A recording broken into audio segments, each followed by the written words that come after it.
virtue of the pink knitted hats that adorn the heads of many of those in attendance. The pussy hat, as it came to be known, was a pink hat made of yarn with two pointed cat-like ears, and was the creation of Pussyhat Project founders, Americans Krista Sue and Jana Zweeman, who in November 2016 launched the project in response to Trump's misogynistic comments about women during the presidential election campaign. In launching the project, Sue and Zweeman had two stated aims. The first was to provide the people of the Women's March in Washington, DC, a means to make a collective visual statement to help the activists be better heard. And the second was to provide people who cannot physically be at the National Mall a way to represent themselves and support women's rights.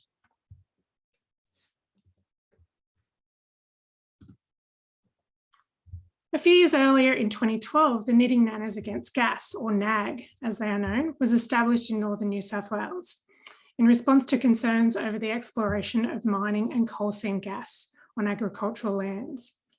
Regularly staging knit-ins out front of the offices of members of Parliament, as well as on coal seam mining exploration sites, the group draws upon the historical use of knitting as a tool for non-violent political action to strive for their cause. Using black and yellow yarns, the group knit both functional and decorative items that represent the lock the gate triangles displayed by farmers on their fences to signal their disagreement with the mining practice.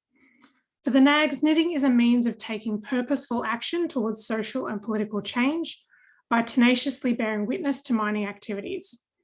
By creating what the group calls soft barriers via yarn symbolically secured to gates or roads at the entry of exploration sites, the group aims to disempower the diggers and machinery seeking to mine the sites. The group has arguably seen some success from their activities, with mining company Metgasco withdrawing from the Northern Rivers District of New South Wales in 2013 in recognition of the community's opposition to coal seam gas. While the two examples I've just spoken of have different points of focus, one being women's rights and the other being environmental destruction, there are clearly a couple of common elements with both these examples. First is that they both describe themselves as non-violent forms of protest. And second is that they both involve the use of crafts, specifically knitting and crochet as a mechanism or vehicle for these non-violent forms of protest. These two projects are high-profile examples of the contemporary practice of craftivism, a portmanteau of the words craft and activism.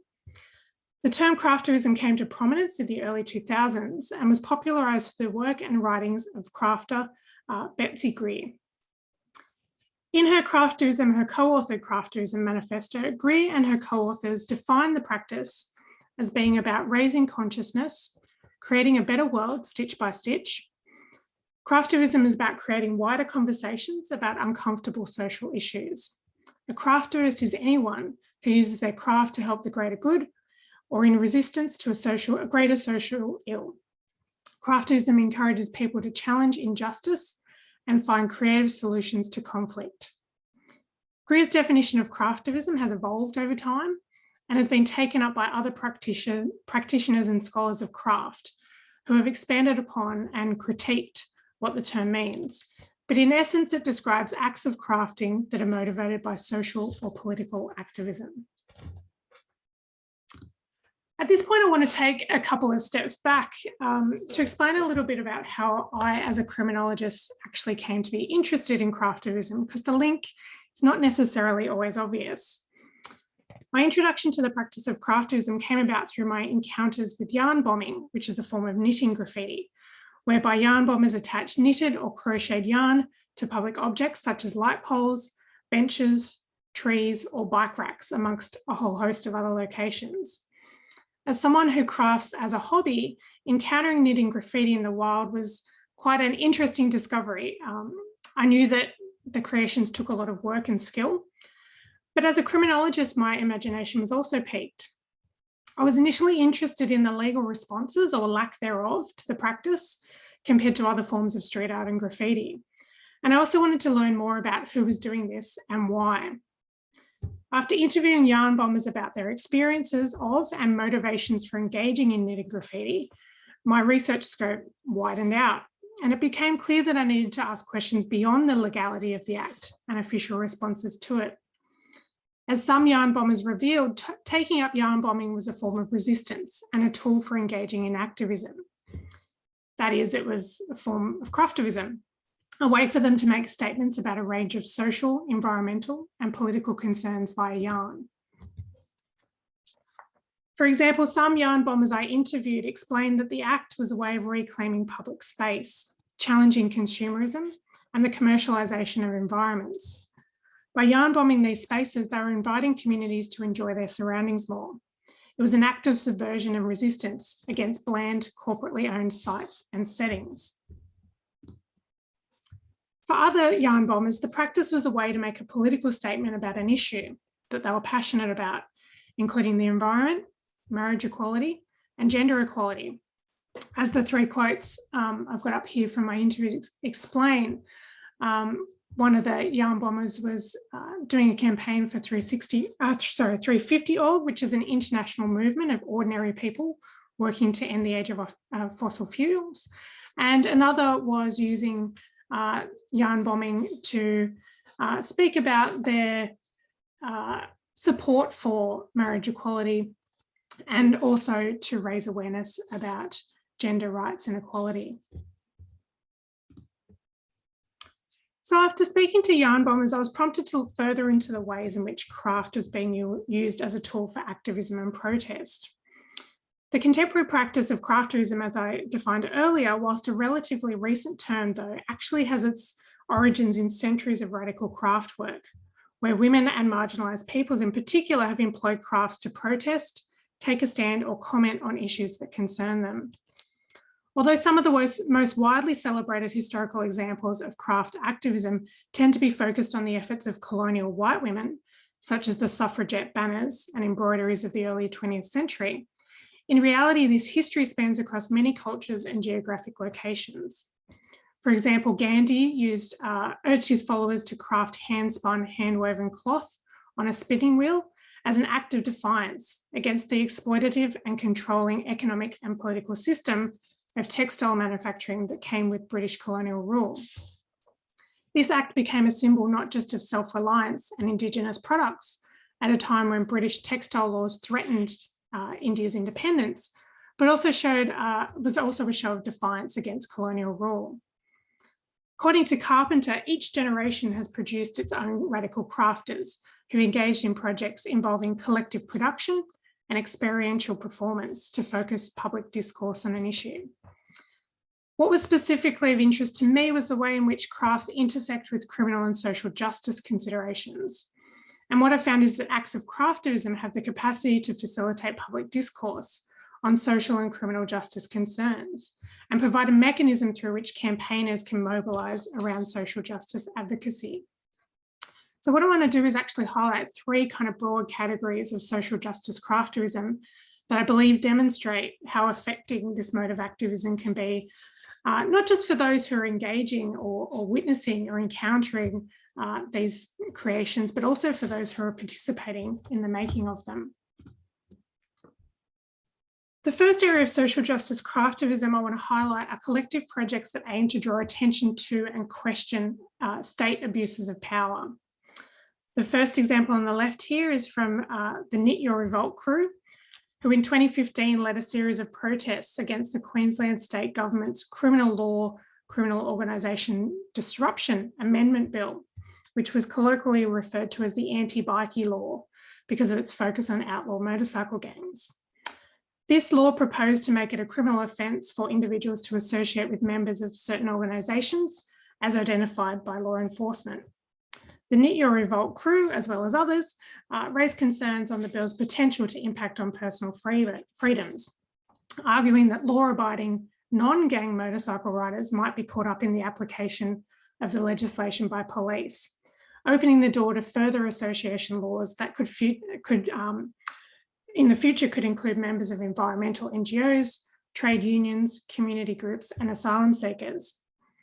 In response to the bill, the Tricycle Gang, as they called themselves, crafted gang patches, donned gang attire, and decorated tricycles in gang colours to protest the laws, and you can see some examples there on the screen. A task force later convened to consider the controversial legislation and recommended that the laws be replaced, and they were eventually reworked in 2016, although arguably perhaps had broader scope. The second example I want to speak about is the Social Justice Sewing Academy based in the US. And this academy is an education program that empowers young people to tell stories about the things that have affected their lives through the medium of patchwork quilting. So pairing sewing lessons with a curriculum focused on social justice, the Academy draws on the disciplines of ethnic studies, gender and women's studies, and sociology to explore concepts such as colorism, intersectionality, feminist epistemology, and misogyny, and they tackle issues such as Black Lives Matter, gun violence, and police brutality, which you can see depicted in some of the quilt blocks on the screen there. The workshops culminated in the creation of community quilts, which are sewn together and put on public display.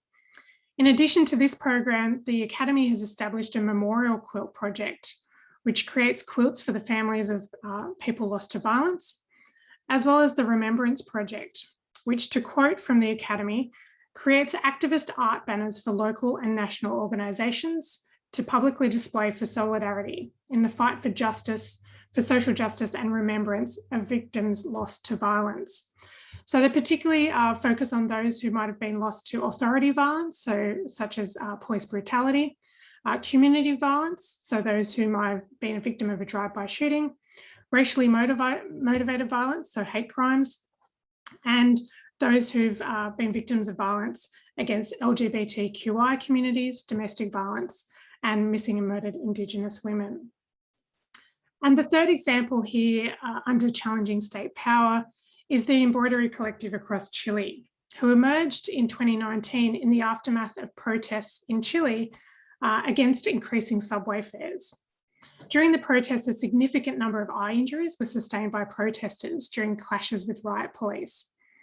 As a response to the 359 recorded eye injuries, 2 women, an embroiderer, Lillian Urzua, and illustrator Maria Ignacia Jerez, invited people to stitch the image of a bleeding eye to document these injuries. This resulted in them receiving 875 stitched works that were sewn together into a 23-foot long tapestry entitled Embroider Your Eyes, which was last year displayed in a museum in Chile.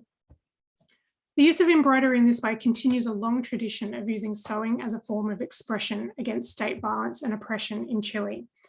For example, between the 70s and the 90s, craft was central to the protest movement led by anti-Pinochet, pro-democracy supporters in Chile, who resisted Pinochet's military dictatorship in the form of embroidered and appliqued arpilleras, brightly coloured tapestries and quilt squares embroidered and appliqued with scenes depicting Chilean life under Pinochet. Accused of a regime of political repression, damaging neoliberal economic policies, violence, torture and executions, and the disappearance of dissidents, the effects of Pinochet's rule were told through these quilt squares, which were visually protested the injustice of the regime, depicting its impacts in textile form. I should say the next couple of slides, I'm going to be talking about missing and murdered Indigenous women and girls, and also gendered and sexual violence. So just kind of a content warning for that. So craft is also being used to document, honour and memorialise the missing and murdered. Since 2011, a group in Mexico, the Red Fountains, have used a range of activities to raise awareness around the US-Mexico drug war. One particular project of the group, Embroidering for Peace, sees members memorialise the names and stories of the murdered and missing by embroidering handkerchiefs.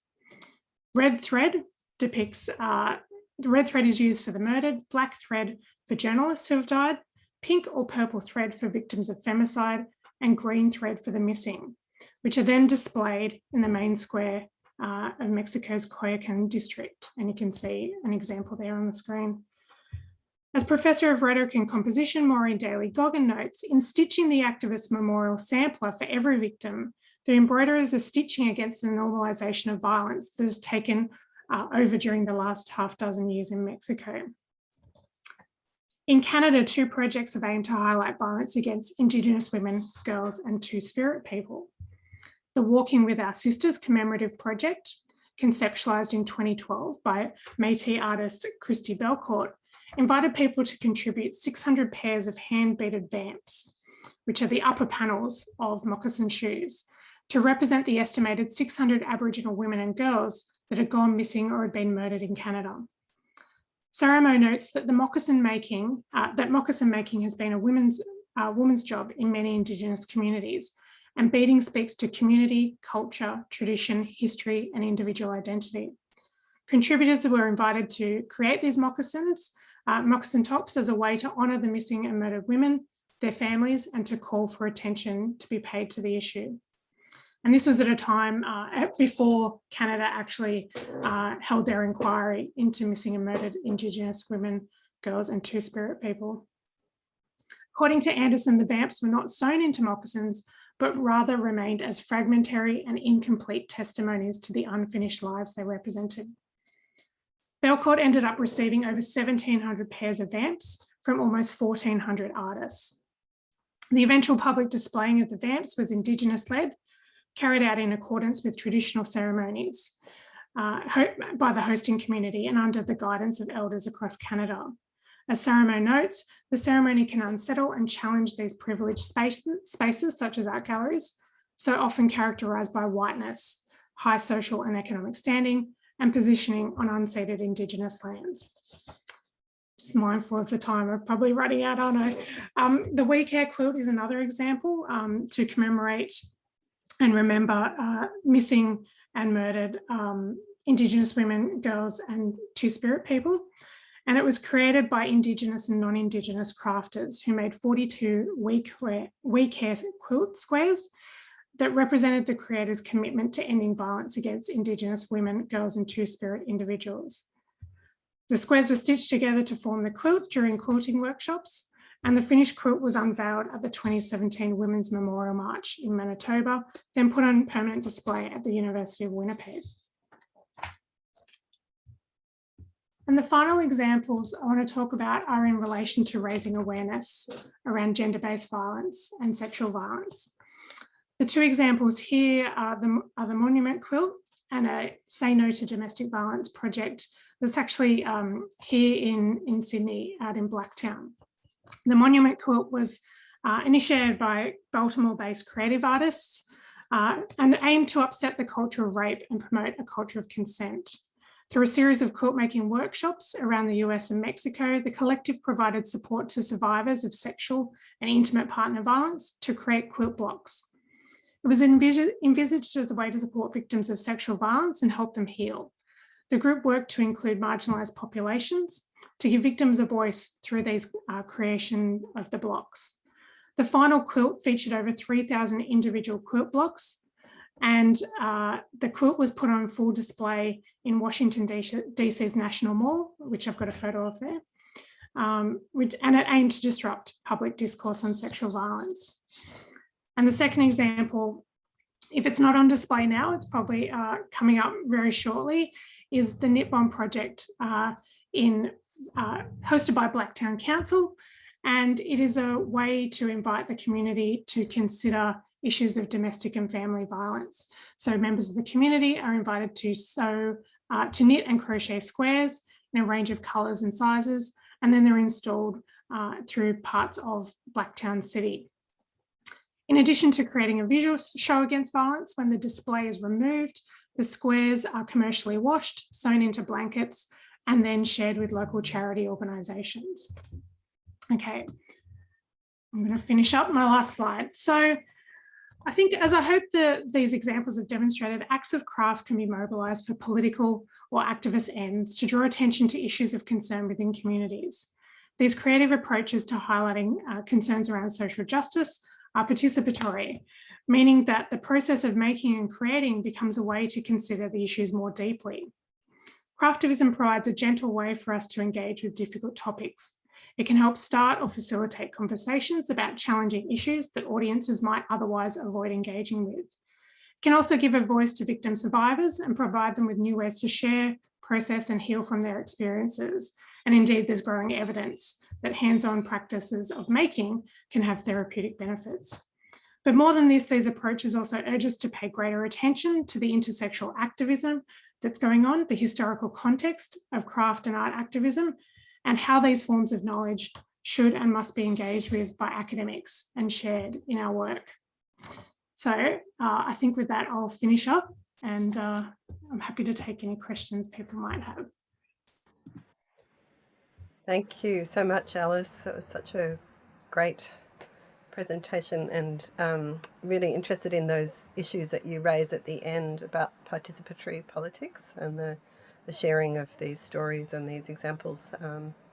But if there's any questions that people have would like to ask in the chat, maybe we can follow up on that. What we thought we'd do is have a quick set of questions now, and then we'll have a longer Q&A later as well. But yeah, if there's questions there. So Paul says, hi Alice, fascinating paper. I'm wondering if you see any links between sewing and weaving in protests and the sewing and weaving in the sorts of uniforms worn by police, soldiers and judges and so forth. Hegemonic powers seem to be big into textiles too in a very different way.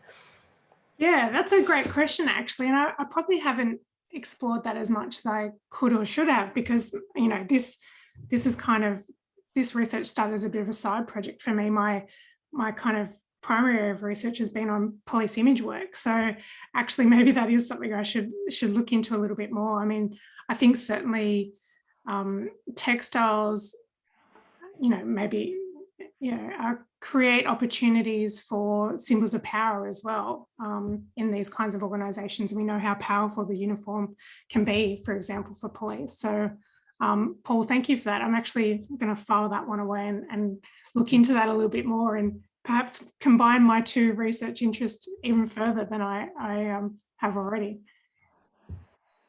Yeah, thanks. Great question. And I can see some other projects coming on, like literal, actual craft projects. Yeah, well, that's kind of another avenue. You know, it's hard not to try and talk about all the thousands of ideas in a 20-minute talk. But yeah, that's I am working with some crafters at the moment, so hopefully in the future. Great, thanks. So if there's no immediate questions, we might save up other discussion points for the Q&A at the end. And thank Alice again for her fantastic paper, and move on to Cameron and Thomas, who I don't think is here, but Cameron is presenting a paper that is co-authored. So Cameron Edmund is from is it the EPI Centre or the Epicenter? Epicenter, UNSW Arts and Design. And is presenting a paper with Associate Professor Thomas Bendach, also from the Epicenter and CSIRO Data 61. Cameron is a postdoctoral research fellow at the UNSW School of Art and Design, working in the Enhanced Perception and Interaction Centre, which is what Epicenter stands for. Bit of a mouthful, sorry. Epi is easier. His research investigates the way literary forms influence and change in digital contexts such as video games, narrative visualization and AI, and his PhD thesis analysed the unique poetics of literature constructed by computational methods and how they forecast the future of AR literature. So I'm really looking forward to the paper.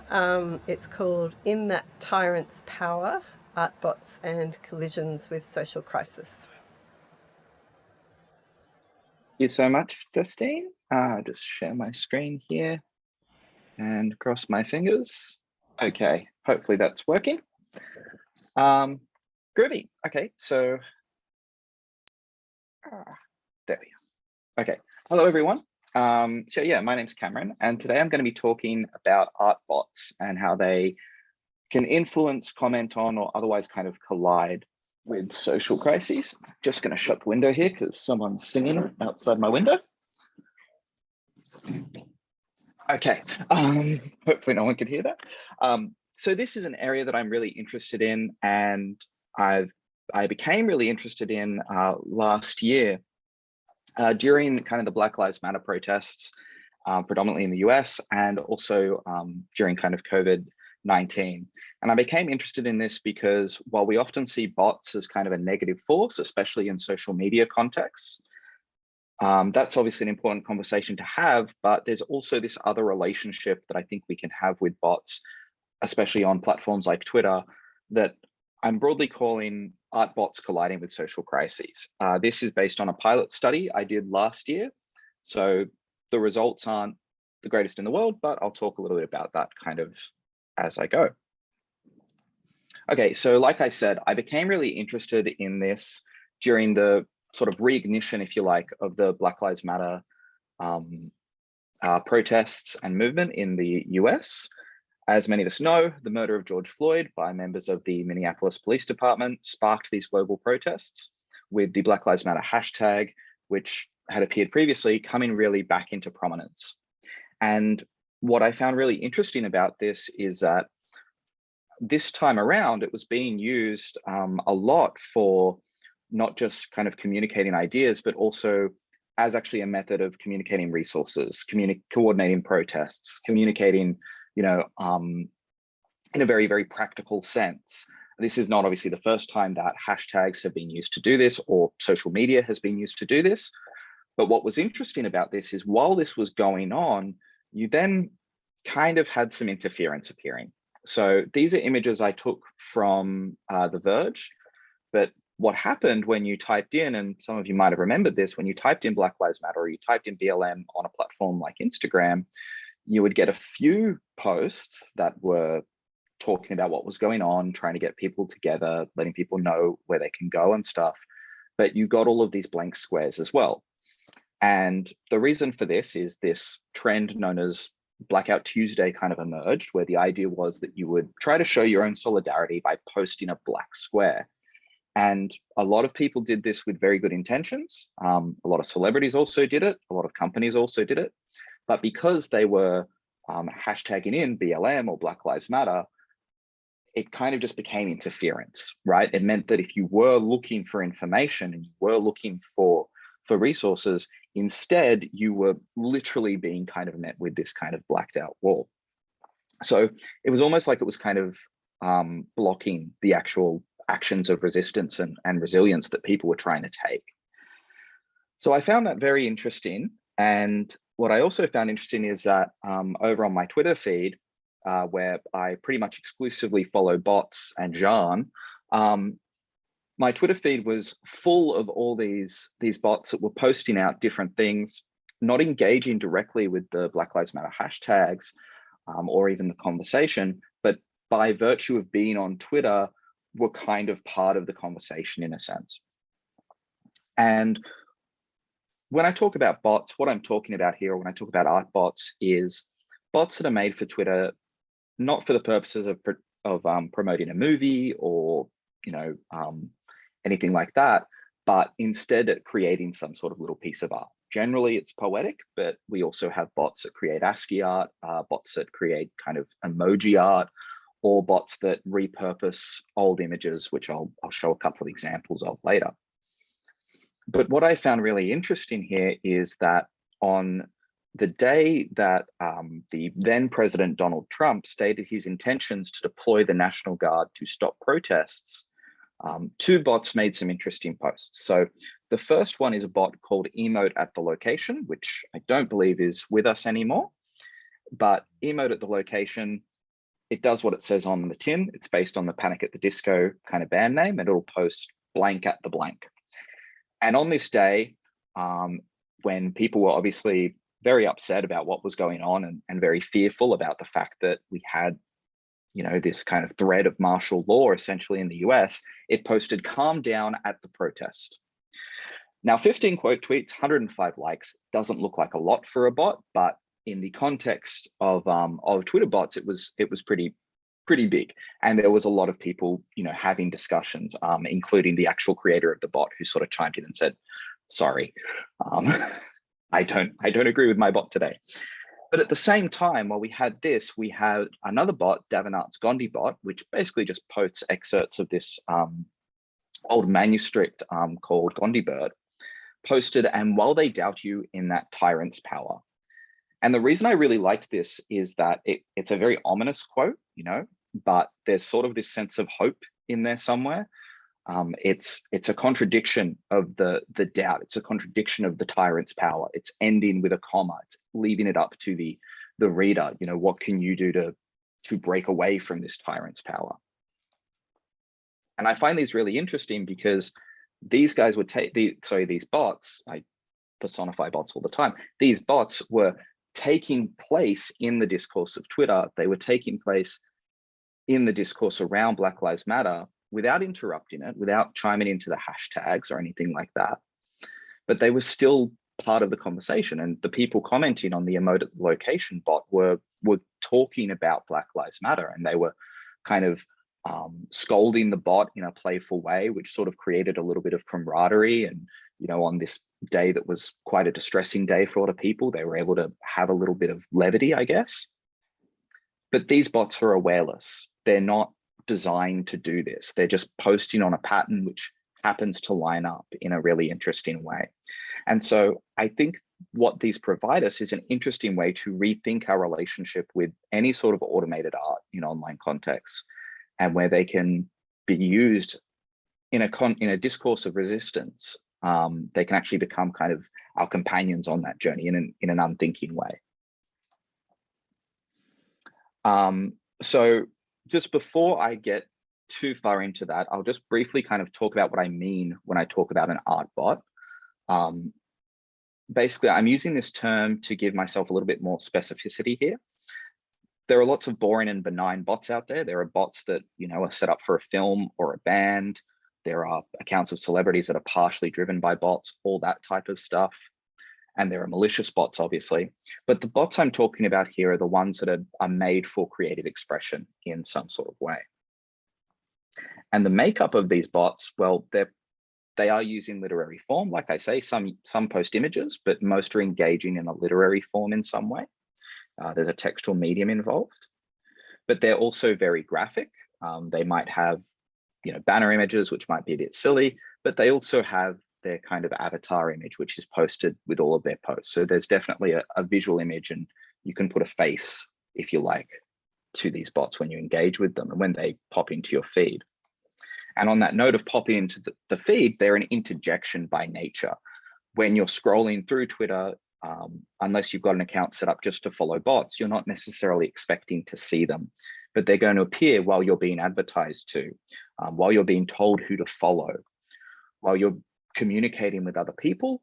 And importantly, while Twitter isn't a news source, it is a place where people discuss what's going on, and they engage with conversations about what's happening in their communities and stuff like that. So it's sort of really this kind of cut up, kind of hypermedial type of experience when you're scrolling through Twitter and engaging with these bots. So I really wanted to dig into this and see if I could find how these bots were engaging with both Black Lives Matter and also COVID-19. And, you know, were they providing catharsis? Were they providing levity? Were they in some way this kind of nice positive force in an artistic way? So when I set about collecting my data, I needed to be aware of Twitter's guidelines. And the reason I use Twitter and not, say, Instagram or another platform, number one, there's a lot of bots on Twitter, although that is changing. And number two, it's a lot harder to get data out of Facebook and Instagram and those platforms. So Twitter was a nice place to kind of begin my journey. So I wrote a small Python script which searched Twitter for hashtags relating to Black Lives Matter and COVID-19. I removed all retweets and quote tweets, and I also anonymized all users, giving them an unreversible hash so I could still chart conversations, but I had no way of knowing who was tweeting. So everyone was fully anonymized.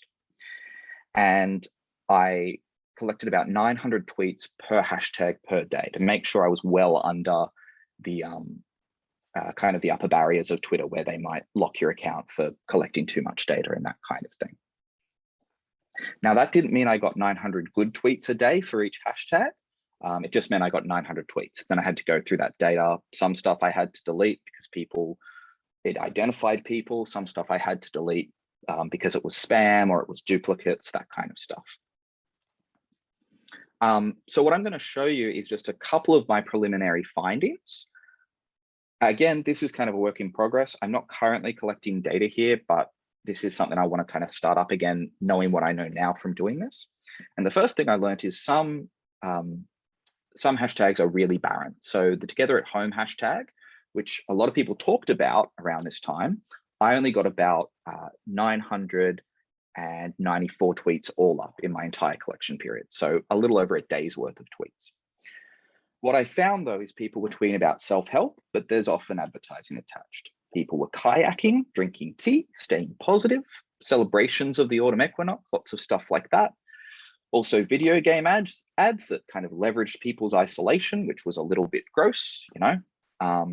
And also there was one person who was posting all these poems, about love and universal indifference and sort of romantic nihilism, which was really cool. So it was an interesting but very barren hashtag. But I found on this day, the 23rd of September 2020, which was a very busy day for the hashtag, along with these kind of posts, HaikuBot decided to post its own little poem about autumn, and TeleportBot echoed words of encouragement by talking about discovering a lost library and finding writings in there, and maybe talking about the amount of books you can get into when you're in isolation, or maybe just talking about, you know, a bit of self-reflection and discovery during lockdown. Wouldn't that have been nice? But anyway, of course, far more popular hashtags were hashtags like Black Lives Matter. Now, I've got kind of the topics that were discussed on the 1st of October 2020. I've left out the stuff that was always talked about. So things like defunding the police, you know, the stuff that kind of you would expect to find on the Black Lives Matter hashtag each day. But on this day in particular, there was a lot of talk about the presidential debate, a lot of support for Biden. People were talking about the fact that Donald Trump had kind of failed to find the words to denounce white supremacy, and also made some really cryptic and concerning comments about the Proud Boys. I'm sure a lot of us know who the Proud Boys are, but for those who don't, the Australian branch refer to themselves as Western chauvinists, and Proud Boys internationally have been associated with some, you know, far right groups and some kind of scary right, racist kind of organizations and movements. So Twitter was obviously discussing this at length and was very concerned about what was going on. We also had the fact that in the news, people were talking about the fact that armed forces working for Homeland Security were believed to have been deployed in Portland at the time, where they were taking civilians off the street. That was reported by organizations such as CBS and discussed at length on Twitter. And some bots happened to have a few things to say. So Dreamer of Electric Sheep posted something a bit frightening. I don't know what I am. I'm a military vehicle. There's an accelerator, there's a passenger, there's a bomb. There is no driver in what they're saying, but this kind of very ominous imagery that aligned quite distressingly with what was going on at the time. Darius Kazemi provided a little bit of levity with the Old School Flyers bot, posting a flyer for a disco class, which had someone contorting on the cover, which may be aligned with how some people were feeling about how the debate was going. On the other hand, GandhiBot chimed in and posted a couple of interesting things to me, saying, though weeping eyes are from looser eyes but leaks, which kind of conjures to me images of crocodile tears, images of kind of feigned caring, dishonesty, and sincerity, maybe mirroring how some people were feeling about a particular US politician on that day. Further, GandhiBot warned of advice stemming from fear, again, a reflection of the fear mongering that many were stating that then President Donald Trump was doing at the time. So, you know, not to cave to that fear, not to give in to fear mongering. And then a little bit later on the 12th of October, there was a huge shift in the Black Lives Matter hashtag and how it was being used. It was always a place of very justified and channeled rage at an unjust system. And it was also always a place for the discussion of how to fix things. But as the US election got closer, I saw it started to shift towards that emphasis. There was a lot about encouragement to vote. There was a lot about ways to stay COVID safe when voting, resources, or just tips on what to do, that kind of thing. But then there was also, we saw this hashtag becoming co-opted by one particular user who really went to town and was spreading some pro-Trump messages using this hashtag, referring to the Democratic Party as socialist Democrats. So we can see this hashtag that was being used for a particular purpose, used by the Black Lives Matter movement, is now being kind of invaded by people that are trying to muddy the message a little bit. So there's this big shift happening here. And Gondibot chimes in again and discusses choices, discusses trying to, take ownership of, not necessarily taking ownership of yourself, but trying to do good in the world and taking ownership of the good in the world, trying to spread good, trying to unify with other people, trying to maybe unify with the law. So it's reflecting that more positive message, not more positive. Black Lives Matter was always a positive message, but that shift towards like, let's make a change right now. We can do this now. You know what I mean? Which I thought was kind of cool. At the same time, I think the New Yorker's poetry bot kind of summed up maybe how a lot of people were feeling and the anxiety they were feeling, the fear they had about Trump getting a second term. Posting Austin Smith's poem, The Hotel, or an excerpt from it: the radiator holds, it's boiling water, like an accordion holding its breath. This big pregnant pause, something's going to happen.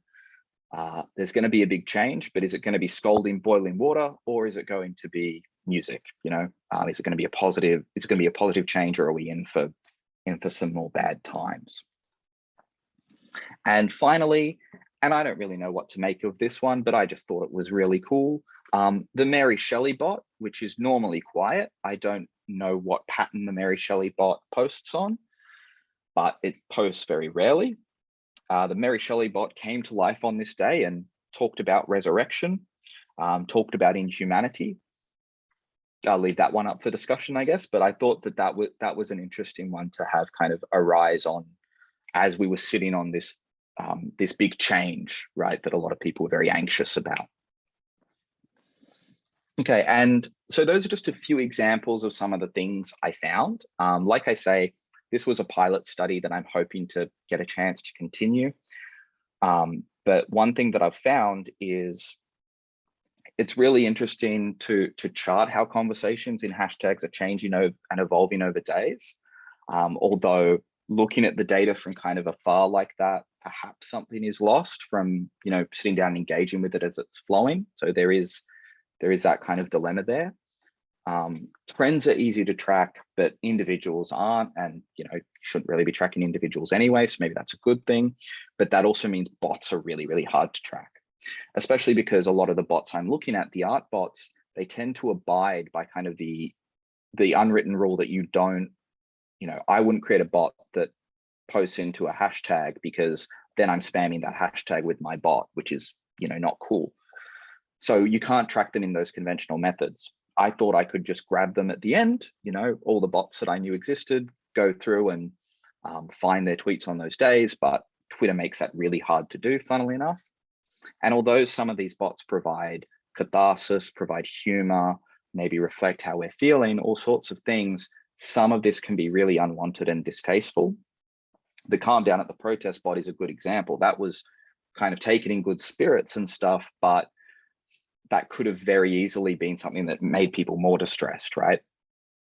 And there's a lot of examples that I just didn't include because they were kind of distasteful, and a lot of people shut down their bots over this period, actually, perhaps because of this. And also this idea of these archival based bots, it gives a voice to the past, which rises up in kind of conflict with the present.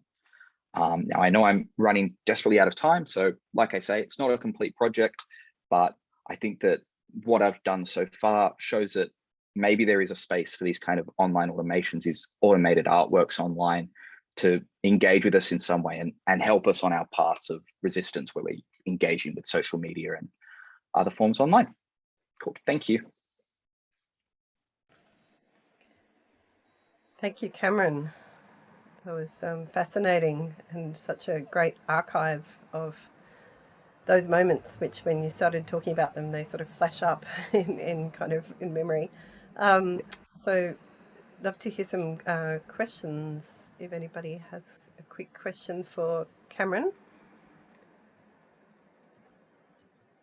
I was interested with the kind of, particularly the emotive aspect of the bots that you were drawing on, and the poetic sort of emotions that come from kind of a distance on the event, and it's a sort of interesting how it's like a cut up technique or something where there's this sort of accidental meanings, but also something about standing back from the moment and the emotion at the time. I just wondered how you see that also in the context of what comes before and what comes after the tweet. So how people sort of I wasn't sure from your study whether you're just looking at them out of context or whether you're actually looking at them in the context of the conversation that's going on around it.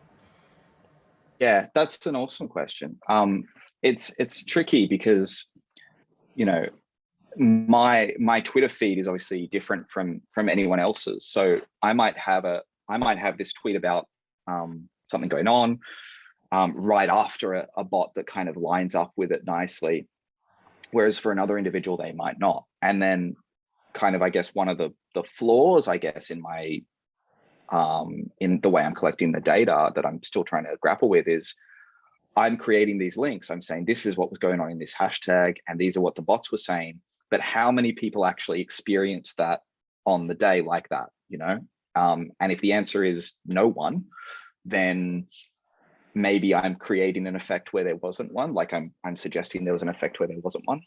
So it's definitely hard with these kind of forms of like kind of cut up and sort of ongoing and scrolling art to capture what their moments were at the time. Maybe by capturing it, you kind of defeat its purpose. I'm not sure. Or create something else, some other meaning. Yeah, exactly. Yep. Any other questions for Cameron? I know I'm just keeping my eye on the time, so we have one more presenter, but we might come back and ask you some more questions at the end, Cameron. So we'll hand over to Queenie. So very nice to have Queenie here. Queenie is a PhD candidate at Macquarie University, having just recently completed her Masters of Research of Arts degree in 2020. Her areas of research include comic studies, gaming studies, feminism, intersectionality, post-structuralism, and other areas in media studies. Most recently, she's contributed a chapter to women's manga in Asia and beyond, uniting different cultures and identities, which was published by Palgrave Macmillan in 2019. And she's also a published manga-style comic book writer-artist. And if you've followed Queenie and seen her work, it's really amazing. Really looking forward to her paper, which is called Using Hybridized Digital Comics to Address Issues of Social Justice. Okay, thank you. Let me just share my screen first. Hopefully that works. So hopefully everyone can see this PowerPoint presentation, and please let me know if you can't. And yeah, okay, so thanks for the introduction. My name's Queenie, and I'm a practicing comic book writer artist who's, as said before, currently doing a PhD at Macquarie U in MNCCS. So before I begin my talk, I need to preface that I'm still in the first year of my research. So while I want to outline some gaps that I found in comic studies, which is a core area of this PhD, I also want to say that I may have just overlooked some things. So if anyone wants to point out some papers that they feel I've overlooked, or if there's any scholarly work that I could benefit from looking into, please let me know in the Q&A. But anyway, the topic of my PhD in this talk is gamifying the digital comic using a hybridized video game to explore neoliberalism and intersectionality. So this is a creative PhD that consists of a written thesis and a creative piece of work. And so it intends to use a game engine to create a digital comic to illustrate my arguments in the thesis. And exactly why this is so, I hope to elaborate on further in this talk. So the primary goal of this PhD is to better communicate what neoliberalism is to the general public, which is the original purpose of creating this digital comic. In theory, a digital comic distributed on the internet would have a wider reach compared to something in print. So to aid in the creation of this work, the written part of this thesis will also examine neoliberalism and its expression in the mediums of comics and video games, and the role of labor and the creative class in each industry. So key to my creative work will be a pre-existing 4-page digital comic called On a Plate by Toby Morris from 2015, which is an examination of class privilege, and it's fairly well known, so many of you might have already seen it. So by analysing this webcomic, I hope to identify some key narrative, visual and paneling choices that bolster the theme of the strip, while also identifying some of the limitations by suggesting how the addition of certain interactive elements from game design may broaden its scope. So for people who aren't really familiar with the topic, I mean, what is neoliberalism and why is it important? So our society, and by extension neoliberalism, is kind of undergoing a crisis due to income inequality right now. This gap between the rich and poor has been ongoing since the 1970s, but has gotten larger since the 2008 financial crisis and is now past pre-Great Depression levels in the 1920s and 30s. With COVID-19, the gap between rich and poor has gotten even starker. According to many reports, the top 1% has seen their income grow by $500 billion in just 12 months of COVID. So it's probably even much worse now, because this is just at the beginning of COVID, which would be about 2020, and now we're nearly at the end of 2021. So suffice to say, neoliberalism and capitalism is a failing system, and more people are looking at the alternatives. However, due to the tendency of neoliberal supporters to cast the market as some kind of unknowable force of nature akin to a hurricane, this rhetoric makes it difficult to discuss changing the system in the political arena. So it's important to look at ways to educate the general public about what neoliberalism is and how it can affect their lives.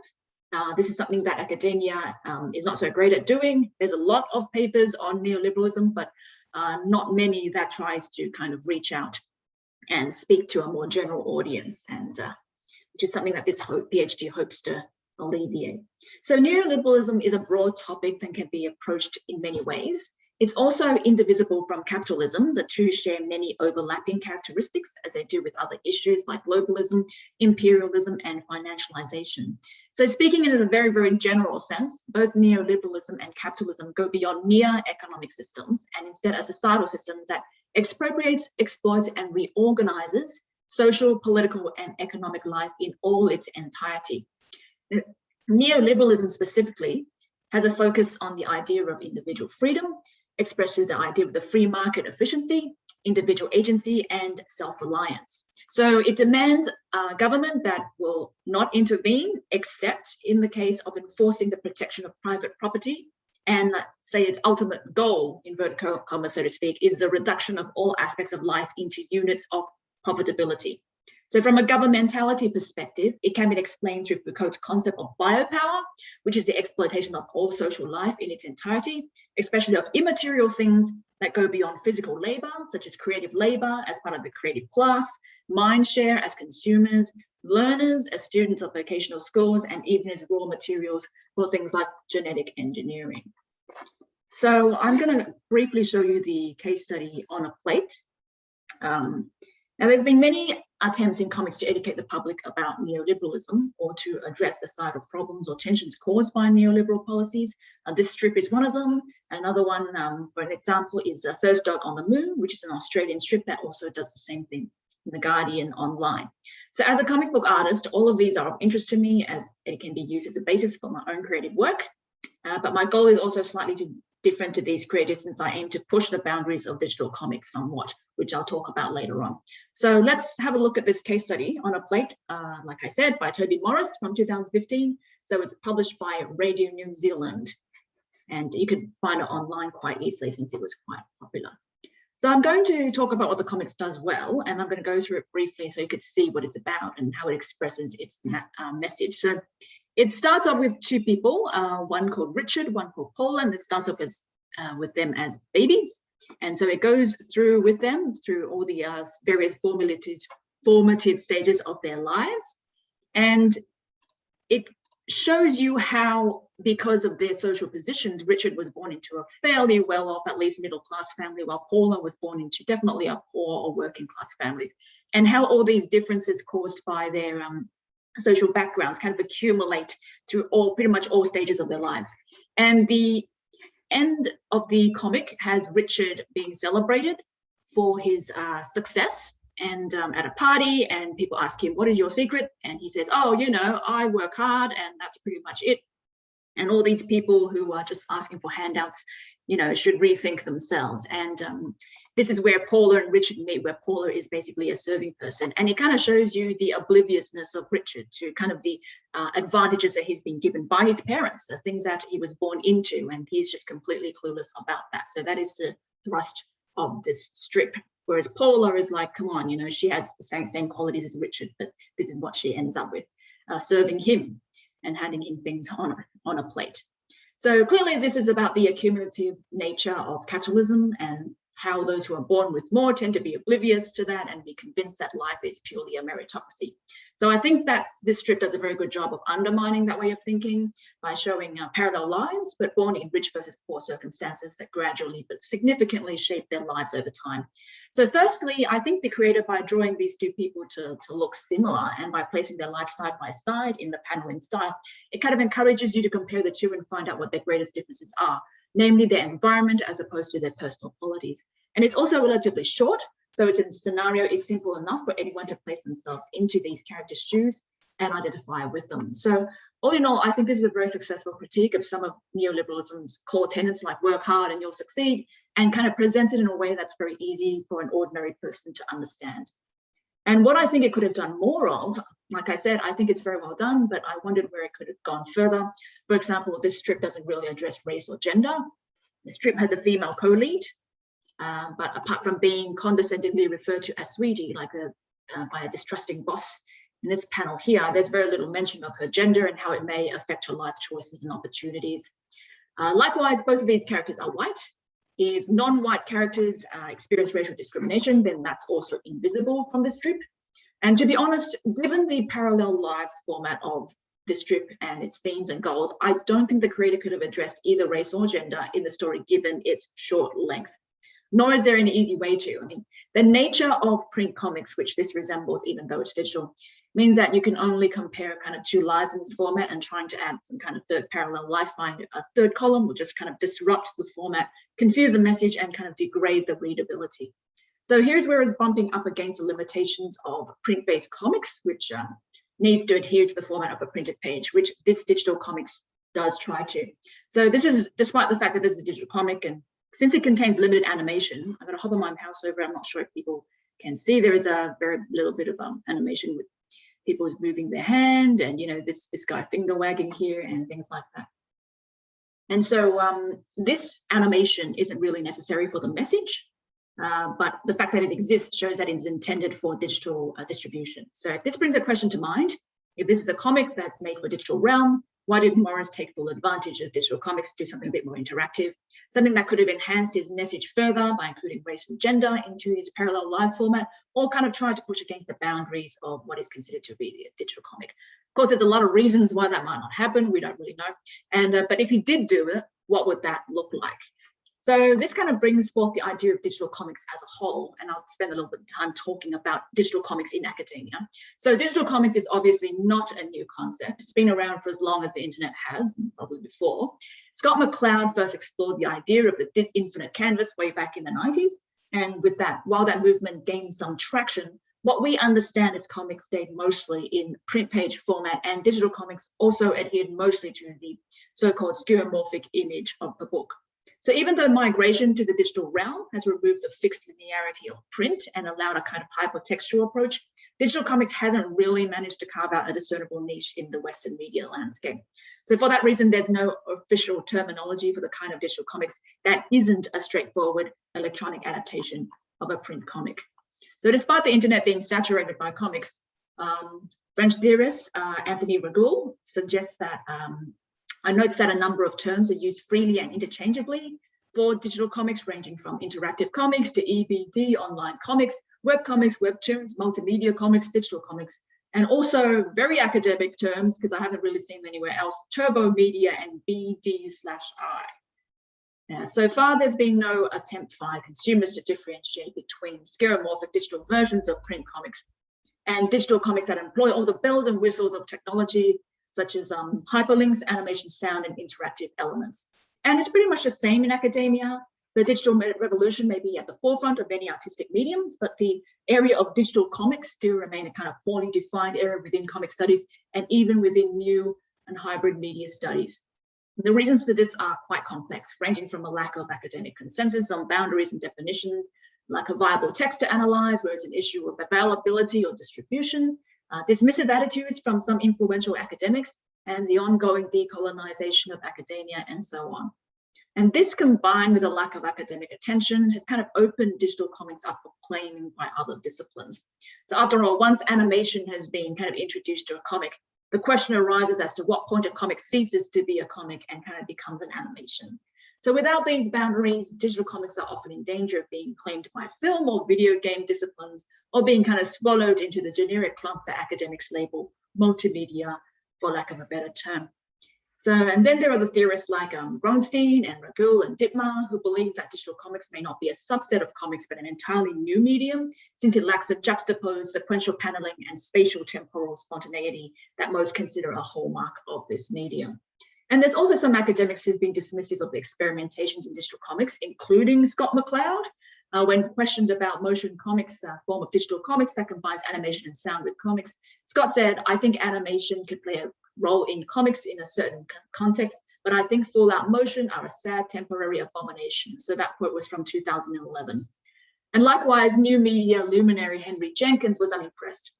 So he acknowledged the possibility of rich and interesting hybrid media forms, but he said in a 2012 interview, "Here in digital comics, there has been very little real growth since McCloud and his followers tried to jumpstart this process more than a decade ago, much to my disappointment." So this sentiment is shared by some other scholars as well. So perhaps the problem with digital comics is not that it's disappointing, but rather that academics haven't encountered a digital comic that uses technology in an engaging way. It may also be an issue with discovery, since what digital comics lack are maybe not masterpieces, but scholars and critics able to find these masterpieces. So there's also an additional layer of post-colonialism. There's also no digital comics papers that mention the 855 million Korean webtoons industry, without shunting it to the umbrella category of transmedia or Asian Korean studies, even though webtoon platforms constantly push creators who use Scott McCloud's infinite canvas. So the webtoon thing is kind of like a bit of an elephant in the room, because there are very few comic studies, for whatever reason, papers that mention it all that much. And so all this does, it makes the area of digital comics ripe for experimentation. So with these issues in mind, I kind of turned to my own creative production, which would be to create a digital comic that can expand on the themes of On a Plate and render in a way that can include issues of gender and race into it. So this is what I've come up with, using a game engine, in this case Unity, as the technological basis for my digital comic. The fact that the tool I'm using is a creative tool used to make games means that my digital comic will borrow some of the functions of gaming as well, so which makes it something like a game comic hybrid. So here's a mock-up of what the final thing should look like. And so my digital comic in some ways is similar to On a Plate. That is, you can go through various formative stages of the characters' lives, but it has some key differences. Namely, you could choose your class, gender, and race at the start of the game. So, of the comic. These options are obviously not exhaustive, but due to the limitations of PhD, this is a start. So in keeping with your rich-poor theme, instead of placing two comparative characters side by side, I've arranged them in a top-bottom kind of arrangement, showing a hierarchical relationship between the rich-poor characters, which I think is a better reflection of their social positions. And this wasn't done in the original On a Plate strip due to readability reasons, as most people read down the page when they read online, but because of the horizontal nature of a computer screen and kind of the side-scrolling tendencies of a lot of video games, reading sideways seems to come a bit more naturally when something is interactive. So it's a matter of audience expectations about why this is being done in this way. So the comparison between the two parallel lives is still there, which is the important, I think, fundamental part. And one thing I also want to point out that this setup is also a bit of a pushback to the theorists who believe that digital comics may lack the kind of juxtaposed sequential paneling and spatial temporal simultaneity that many consider key to comics. For that reason, I made it a point in this digital comic to show multiple panels of the upcoming story on the same screen. I mean, this is kind of hard to see, but you could see that there's a second panel beyond the first one. This first panel is meant to be interactive. And the second panel is that once this panel is done, you're meant to move on to the next to it. And this first panel is a bit wide. In the actual game itself, I plan to shorten some of these so that they wouldn't be so blocking the entire screen or most of the screen.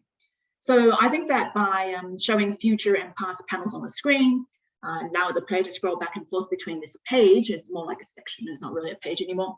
It allows me to continue keeping some of that juxtaposed sequential paneling and the spatial temporal simultaneity that print comics have. So it was important for me to kind of show that in this digital comic. So things that the use of a game engine brings that a traditional comic can't really do in addressing neoliberalism.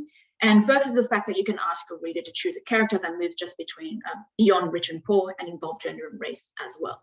And so I think the act of encouraging a player to choose a character at the start of a digital comic also better helps with identification and can make the message seem stronger on an emotional level. And it kind of allows the reader to contemplate the array of experiences that an individual belonging to each social class can have compared to the original strip, which is presumed that there are negligible differences between the two characters. Secondly, is that the core concept of player control or agency in video gaming can be actually used to undermine some of the core tenets of neoliberalism. By that, I mean the academic arguments that video games are essentially neoliberal, since it has an emphasis on the appearance of endless choice and personal agency and can act as a form of managerial training for the skills that one needs to live the perfect neoliberal life, etc. So most video games, being power fantasies, try to give the impression that user has unlimited agency, when in fact most players are just limited to the experiences that the game developer has designed for them. So the limitless choice feeling that you get in video games are largely an illusion and designed to be an illusion. So in my version, I've kind of subverted that idea by creating an environment that undermines a player's sense of agency by showing that a player can control two characters at once, but only one of them benefits, not from any of the player's choices, but from the starting environment that the character was already in. So this goes some ways in undermining the, your hard work is what will make you succeed narrative that's common to neoliberalism. And so this form of criticism is something that is kind of outside the reach of traditional comics, and as print-based comics lack the concept of player control agency that is inherent to video gaming. So using a game engine also allows the ability to use random number generation to spawn events using statistics taken from the real world, such as the fact that dark-skinned people are stopped by the cops at a rate that is many times higher than that of white people. Not saying that white people don't get stopped by the cops, okay, but it's just much more likely to happen to a black character. So a traditional narrative isn't really able to illustrate that as effectively, since the narrative voice is more linear and therefore more authoritative. And people kind of respond in like to that. So that pretty much outlines the thrust of my research so far. I don't think I have that much time left. So in conclusion, I want to talk about another reason that I feel using game engine may help comic book artists create digital comics. And these have more to do with the retreat of labor rights in the face of extreme neoliberalism that we have. And this is in regard to the massive South Korean webtoons industry, which I've said is kind of under-researched in comic studies. Because webtoons is backed by the South Korean government as part of the Korea Wave soft power kind of push initiative, the largest readership of digital comics right now is definitely in webtoons. So this is ramifications in how digital comics develop as a form, and it's kind of crucial because some Korean webtoons platforms have developed digital tools that allow their creators to create digital comics that are interactive. So as is the case with platform capitalism, however, this means that a creator who uses a platform's digital tools to create anything would find their work locked into that publishing platform and unable to move onto another platform. And on top of that, webtoon platforms also pay their creators poorly. And if you kind of put your work up onto a webtoon platform, they also take a portion of the rights as well. So it is a further erosion of creator rights. So for that reason, I am deliberately advocating using a game engine to create digital comics rather than that of the digital tools provided by the webtoon platforms, despite the much higher barrier to entry, and that's a problem. But at least with game engines, although you're still locked into a platform, and that has to be made clear, their publishing options allow you to publish your work in whatever format you want, rather than being locked into a single webtoon publishing platform. So hopefully I'll be able to use this game engine to come up with a digital comic that would be interesting both as a way to push the boundaries of digital comics and also as a teachable tool for ordinary people to understand more about neoliberalism. So thanks for listening to this talk, and please let me know if you have any questions. I'll just stop sharing. Thanks, Queenie. That was so interesting and great to see some early drafts of what you're working on at the end. Thank you. Thanks. So any questions for Queenie, and then we'll move into the broader Q&A with all three panelists. If there's any questions? Thank you so much. I loved that presentation. However, I have a super loud drill behind me. Can you hear me at all, or should Yes. I type my question? We can just barely hear you, Susan. Just barely hear. Okay, so tell me to turn it off, and I can type if need be. Queenie, I love that. It totally blew my mind about different approaches and ways to think sociologically. You know, given that we already have sociological fiction, we have lots of different ways to explore sociological ideas. I wanted to ask you a question about your evidence. So your methods are super strong. You make incredibly compelling arguments about the meta-narrative. But when you are writing the characters of your engine, how much of it is based on ideal types, and how much are you incorporating, say, fieldwork or empirics from the world? One example that you yourself provided is when you use, I guess it's called random number generation. You know, you have this ability to say, the statistics show that white people are arrested at this rate and black people are arrested at this rate, so I can feed that into my random generator. I'd love to hear more examples of where you do that and where you say, you know what, I'm not going to use evidence, but I'm sort of going on a gut feeling, and I'm not judging one either way or the other, but I'm curious in how you do it. Thank you so much, Queenie. I'm definitely using evidence because there are a number of statistics about these kind of, you know, arrests and things like that. Since I still haven't actually built the prototype, I haven't looked at the kind of places where you can gather these statistics from, but they evidently exist, and there's many organizations that kind of produce these statistics. So that would definitely be part of the PhD. I definitely have no intention of going by gut instinct. You know, there are certain situations that are more generalized, you know, that you can actually write in a kind of more general sense without going into statistics. But where there are statistics, I would definitely look for them, and from official places as well. It's not an ideal situation, I have to say, but right now I haven't actually had the chance to kind of have an in-depth look, but it is not my goal to, you know, leave out the statistics things. I have told my supervisor that my plan is to probably use statistics gathered from America, because even though I'm based in Australia, it's probably easier to get these kind of statistics. And being the globalized nature of digital comics, it means that this being in the English language digital comic as well, it means that probably the largest audience for this is going to be Americans, or at least people familiar with American culture and these sorts of issues. And I think it's because of doing neoliberalism, which I'm very clear in my research that it's got to be global. Like a more localized look at neoliberalism may not be the best approach, because it is a global system and it has its core and peripheries and things like that. So that was kind of, so far what I've written for my PhD, that was kind of important. So I do intend to look at American organizations that gather these statistics, of which there are probably a lot of them. As for other scenarios that we could use, again, I'm still in kind of formulating the whole thing right now, but there's also education statistics. You know, schools that get more funding or less funding, there's a lot of government organizations that collect these statistics. Like if you live in a certain black area, then you could betcha that the public schools probably get less funding, and so on and so forth. Things like lunch money, there's a lot of media reports on this sort of things, and that's certain underprivileged areas, they just get, let's face it, there's no nice way to say it, they get treated worse in every way by the, you know, government funding system and things like that. So there is a lot of ground that I could cover, but I also don't want to, you know, focus too much on one area. So I will be doing, you know, looking at a lot of different media reports and then seeing what are some of the issues, and then try and bring them into this story in a way that, you know, can be justified with statistics and things. Thanks. Thanks for the question, Susan. I think there's a lot there to think about. And Susan's also posted a source to statistics. Oh, fantastic. That would be very helpful. Thanks very much for that. And there's a couple of other questions and comments, I guess, as well, about different kinds of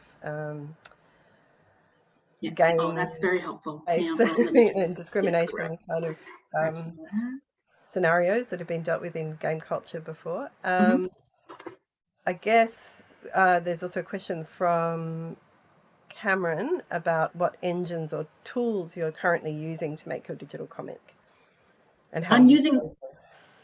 sorry, I'm using Unity. So Unity is a free game engine. The other option being Unreal, Godot. There's a number of them out there. For me, I'm from a programming background because I used to have a degree in information systems. So I do have some knowledge of how to program. But even though I kind of am advocating for using stuff like Unity to create digital comics, I'm of two minds about it. Like I don't think it is necessarily a perfect solution to at all. I've mentioned why I had to do it, because I think that platform capitalism, we can't let them take over digital comics. That is a key point, and the retreat of creator rights that accompanies that kind of technocratic world, and which is what we're going into. The other thing is that Unity itself is also a platform, and I don't love the idea of using it, but there are very few alternatives.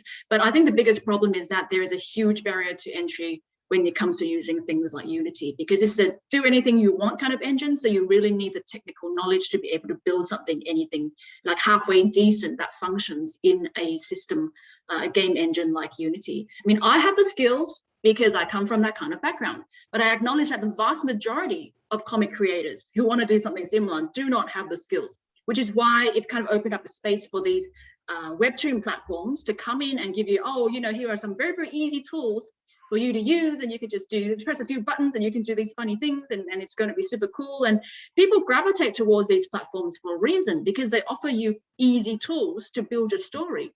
But the thing with the way that these platforms operate is that when you get something that's popular, then you actually am locked into that platform and you can't take it elsewhere. So it is like a massive, massive loss of creator freedom and creator rights when you think about it. So right now I haven't seen much evidence of this kind of interactive webtoons being very popular, but given that the strategy of these kind of platforms is to throw everything at the wall until something hits, eventually something popular is going to come by, and then that might lead to a surge of people using these kinds of tools on this platform, because they see one person gain massive popularity on it, and so they think, I got to give this a go too. So there is a problem of that, in the long term it does lead to a massive retreat of creator rights, in my opinion.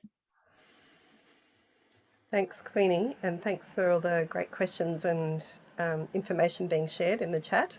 I might invite Cameron and Alice back to the conversation, and if they can pop their cameras on.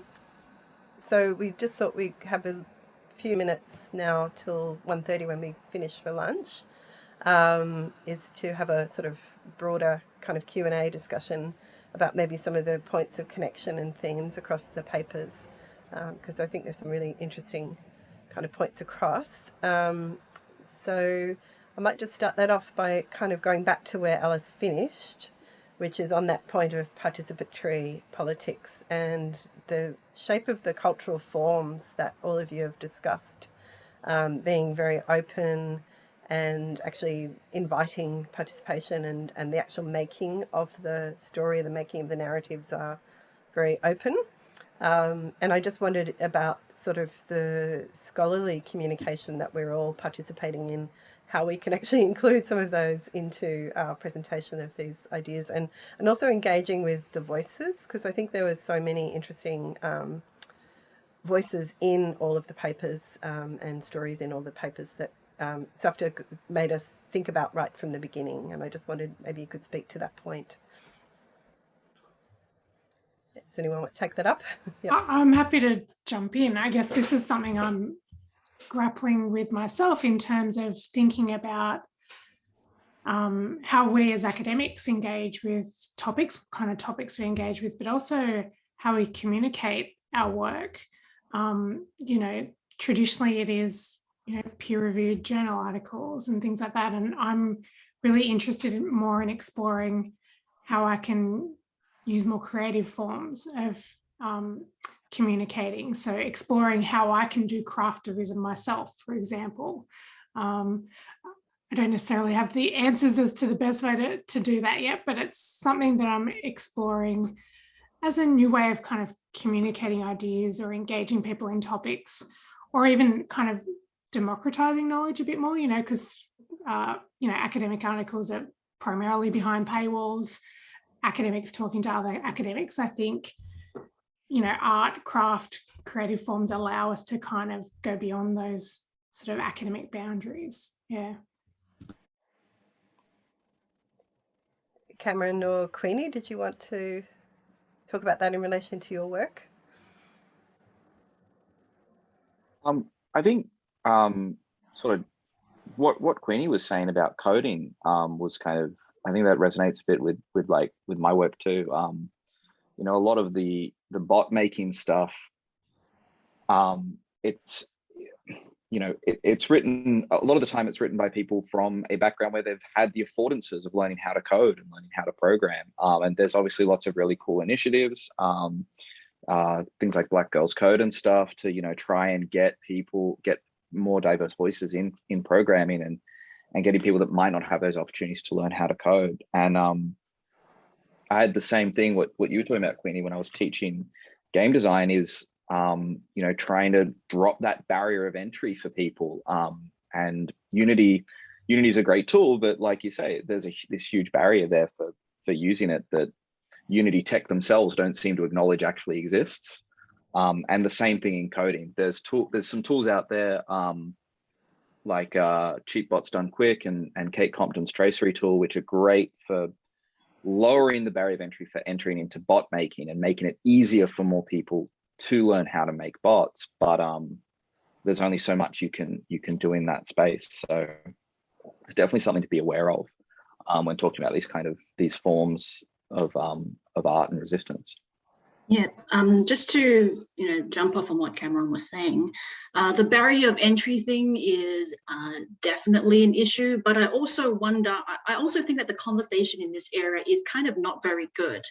Speaking as someone who is both a creative and being an artist and all, and who can program to a certain high level enough to get something to work properly, is that's kind of makes me a unicorn, really. Not that many people can both do that. And I've been trying to teach a friend to program because we are working together on a project and she has her own story that she wants to tell. And I wonder if a lot of the kind of the how to code sort of stuff, particularly the stuff that we aim at younger children, is it particularly useful? Because there's many different levels of technical proficiency when it comes to programming, many different programming language. And what I found about teaching someone who's actually had no background in programming, because I was really I was really lucky as a child, is that my dad, he was into shiny new toys and he bought an IBM computer back in 1984, and so it became my computer. So as a privileged child growing in a well-off household who could afford to throw toys, shiny new toys at me, is like I was exposed to technology at a very young age, and it was my computer. I didn't have to share it with anyone either. So like these are some of the advantages that are completely unrelated to programming, that a privileged child can have. And these stack. Like my friend, she's technically proficient and she knows all about computers in the way that we understand people who are technically proficient to be, but she struggles so hard with the whole Unity thing. And I'm like, obviously I am viewing the whole I could teach you programming thing through a lens of advantage that has nothing to do with even computers. And I wonder whether a lot of these kind of classes that teach, people from disadvantaged backgrounds are just considering, and pushing it's very easy to get into programming, just sit down and do it, that angle too much, with a bit too much, without looking into all the various other aspects of a person's life that may stop them from having certain level of technical proficiency. And so, it's a difficult conversation to have because, like I said, there's many different layers of programming languages. If you start low level, as in something like JavaScript or Python, I think it can be quite hard to graduate to a higher level of programming, like what I do, which is Java and C#, which is what Unity is in, and even higher is C++. So that is the weird nature of the programming hierarchy and how it works. And I was like, nobody's really talking about that because I started off learning Java, so JavaScript is a cinch for me. People who start off learning JavaScript, they may struggle with Java. I mean, that is the weird nature of programming, and the different levels of technical proficiency that people don't really talk about. Yeah, so that is just my opinion as someone who is, has a degree in information systems and does a lot of programming. Fun. As strange as that sounds. That's a really good point. Thanks. Yeah, very striking, the sort of point of entry into Craftivism versus the point of entry into webcomics. It's a very different entry point. It's a really interesting kind of question. So Susan has posted sort of a follow-up question. She said she loved all of these papers immensely. Thank you so much. She wanted to acknowledge that you answered her question, Queenie, but she wanted to also ask the other panelists, while art forms allow us to democratize knowledge, it can be gatekeepers or curators that only allow the colonizers to gain legitimacy. As in academia, how do we better legitimize these art forms and messages? I agree with that point, and I think there is still a lot of barriers, and I think you know, what I've tried to do, at least in kind of researching Craftivism, is to sort of acknowledge those examples that may not be the ones that get into museums or get that kind of high profile. And I think in terms of scholarly work, I think it's about seeing these kinds of art forms and messages as things that we can and should be citing in our work, and as forms of knowledge that we can use as evidence, or to speak about various topics, which, you know, that doesn't just apply, I guess, to these specific examples, but our work more generally as well. So that's something sort of I'm increasingly trying to do, is actually bring these things into my teaching, bring these examples into my publications and research, and use them as ways to kind of talk about some of the social justice issues that, you know, criminologists might be interested in, and to sort of, you know, share the voices of people whose voices might not necessarily always be heard in these platforms.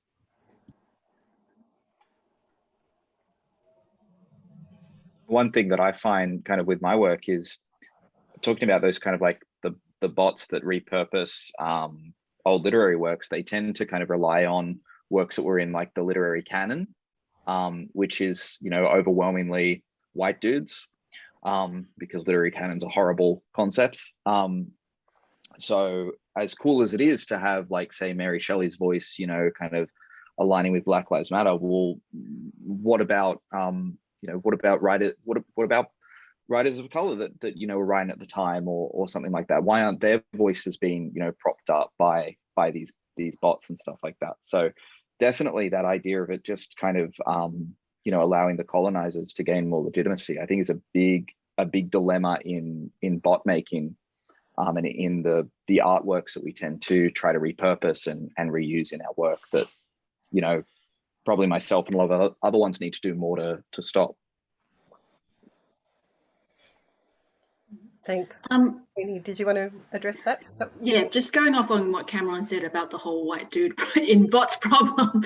I think, like, regardless of what I said just then about the tendency for you know, high barriers of entry to legitimize colonizers, as per the question said, I think sometimes visibility can help a lot. Like, as a female programmer and as a female comic book artist, actually, like, comics is, you know, a not particularly tech related industry, but it is also dominated by dudes, and white dudes at that.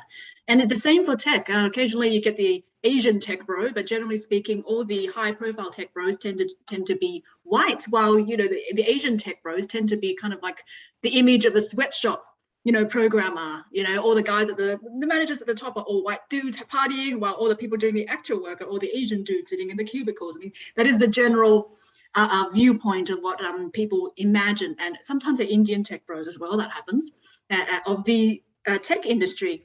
And to speaking on a personal level, it is interesting to see how in many ways gender equality in tech has gone backwards.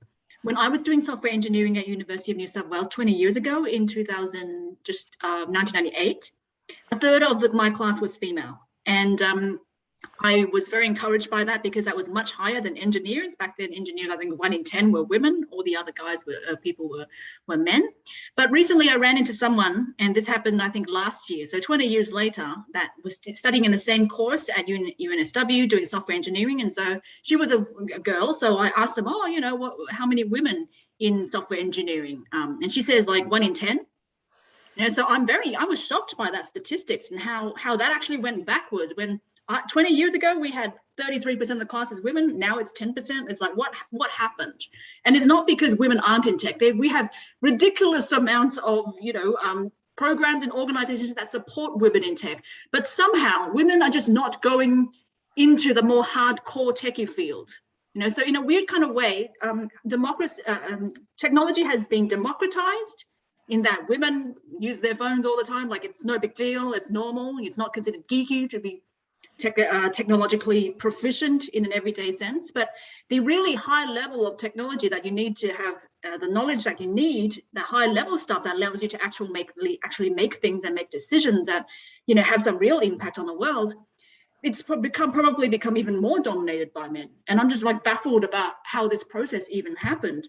So for me, I guess the little that I could do is to kind of put myself out there, declare myself as a female programmer. And yes, I am supposed to be making a digital comic, but I do make games, stand out there and be vocal about this.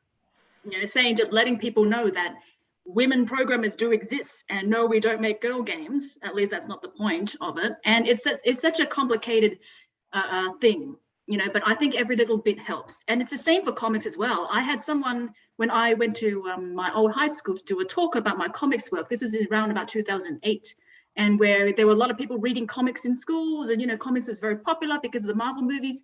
And afterwards, a student came up to me, this is from a girls' school, and she said, I didn't know that women could draw comics.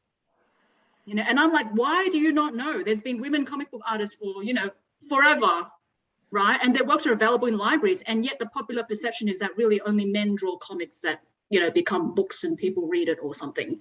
Yeah, so these attitudes are incredibly insidious, but they seem to be getting worse. And I'm at a loss as to why.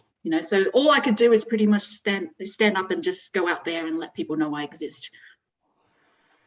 Thank you so much, Queenie. That's such a great point to finish on. Really wonderful words. But we're going to run out of time because we've got another panel starting soon. I just want to acknowledge that Eric asked a great question about pushback against talking about neoliberalism. So we're going to have to leave that for people to think about, and maybe another conference where we meet up and we can talk about that. I could just quickly answer that because I'm very new to my research, so I can't say that I've received much pushback. But I have noticed that because of what I mentioned during the beginning at the problems of COVID, in that a lot of people are starting to question neoliberalism. So the awareness is definitely out there. A lot of people are angry. I see a lot of anger everywhere on social media, on YouTube. Just people are just angry and frustrated, but they don't really know how to direct their energies properly when it comes to neoliberalism. There's a lot of unionizing and strikes again, which I think is a good thing. So, but I also think that outside my bubble of speaking to the converted and all the kind of left-wing channels that I hang out on, if I left that left-wing bubble and went outside and talked to people who aren't left-wing, I think the pushback would be very nasty, actually, and both in and outside of academia. But I haven't yet been exposed to that because, well, for obvious reasons, is that I'm just starting my research. But I think that if my game goes out there, and well, my digital comic goes out there and it's exposed to a wide variety of audiences, I imagine the responses would be pretty nasty. So. Oh, I tried to finish on a high note rather than the problems, but thank you that we got there in the end. So thank you very much. Really, really appreciate, and thank you to all the presenters today. Great answer and beautiful discussion. So thank you very much, everyone.